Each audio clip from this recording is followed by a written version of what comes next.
Shalom. I want to start off by giving all praises and glory unto Yahweh Bahashim Yahushai, Bahashim Racha Kodash, double honors unto the apostles and elders of Great Millstone. I want to send much love unto you brothers out there doing this work in truth and sincerity, and also peace and blessings unto the believers of the hopeful elect. And the name of this lesson is going to be So Run That Ye May Obtain. And I got this quote from the book of 1 Corinthians chapter 9 and verse 24. And in this lesson, I wanted to read through this highlighted portion of the scripture that you see and just break it down through the spirit unto you brothers and sisters. And Lord willing, you are edified. So I wanted to start here first. In the book of 1 Corinthians chapter 9 and 24, it reads, Know ye not that they which run in a race run all, but one receiveth the prize? So run that ye may obtain. Now, this is the Apostle Paul comparing his truth unto sports, okay? And you know Jake likes sports. So Paul used sports to connect with Jake, to break the scriptures down to them, man, to make this truth more plainer unto them. All right? Here in verse 24, he comparing it to a race.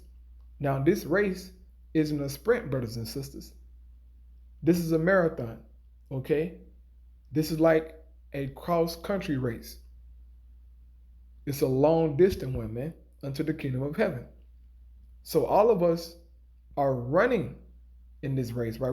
We're jogging in this race, trying to receive the prize, man. And what is their prize? The kingdom of heaven, salvation, everlasting life, dominion, cattle,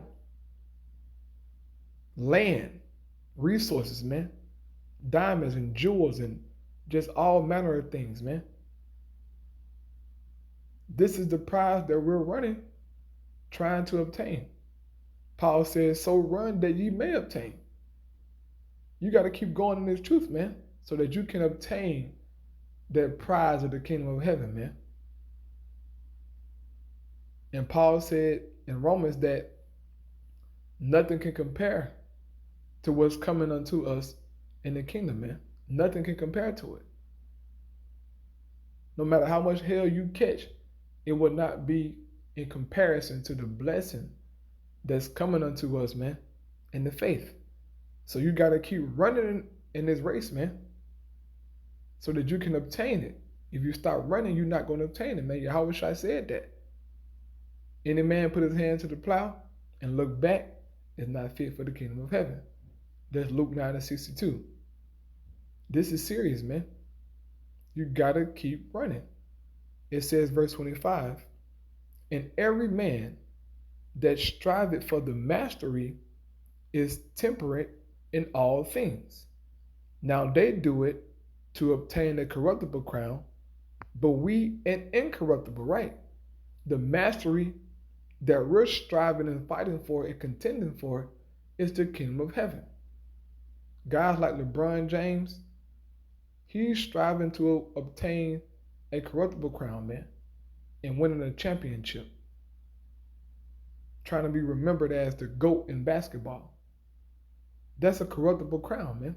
Tom Brady coming back to win more Super Bowls, to break more records and etch his name in history of sports.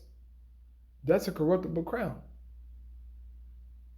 We're striving to obtain that incorruptible crown, man. But it says what? Is temperate in all things, meaning you're disciplined. Okay? You have self-control, man. You got to have self-control and discipline in this truth, man. Because if not, that old man that you were is going to overtake you, man, and pull you back into the world. We've seen it before, man. That old man get resurrected, and then Jake just go back into the world because he's not disciplined. He has no self-control, man. He has no balance. You must have these things in the faith, man. In all things, okay? So that you can obtain that incorruptible crown. Verse 26 says, I therefore so run.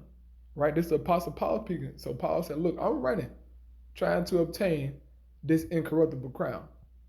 It says, not as uncertainly. So Paul know why he running in the truth. Is to obtain that blessing. Some men don't understand why they even in the truth, man. They uncertain about it. You got to know why you in this thing, man. If you don't understand that, brother, hey, you better get some understanding on what you into, man. Okay?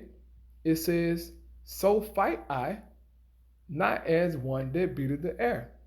So Paul is saying, look, I ain't just fighting the truth just to be fighting. So just to be doing something. No, I'm doing it for a reward. We fighting this truth looking for a reward, man.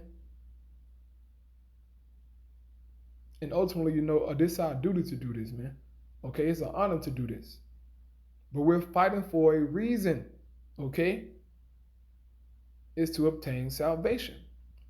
Verse 27 says, but I keep under my body and bring it into subjection. So Paul is saying, look, I discipline myself so I can keep this truth in subjection, man. I can walk in it, I can live it. But if you're not disciplined, brother, it's gonna be hard to execute this truth, man. It's gonna be hard to, stay on track, man. If you're not disciplined, okay, if you're not self-examining yourself, this is what Paul is saying. It says, lest that by any means, when I have preached to others, I myself should be a castaway, right? Because you can preach and sound good, damn good. But you can also be unprofitable to yourself. You can teach others and guide them to the kingdom. But you are unprofitable to your own self, man. And we've seen that before too. Guy preach real good, know all the breakdowns, the Hebrew, breaking this down, breaking that down, but he's not applying it to himself. You have to apply it to yourself, man. Paul said in verse 14 of this 1 Corinthians 9, it says, even so had the Lord ordained that they which preach the gospel should live of the gospel. So what you're preaching, you should be living, man, to the best of your ability. Because then you'll be a hypocrite because you're not following and keeping what you're saying, man. So you want to be known as no hypocrite in the faith. Okay, our Lord Yahushua, he don't like hypocrites, man, at all. You seen how he got on the scribes and Pharisees, them Sadducees, didn't he? He went ham, okay? Because they was hypocrites, man, unprofitable to themselves. And that's why he said, do what they say, but don't do what they do. Because they weren't doing what they were saying, So I pray you brothers and sisters edified, man, and got some understanding in this lesson. Once again, I want to give all praise and glory unto Yahweh, Bahashim Yahushai, Bahashim Racha Kodash, Shalom.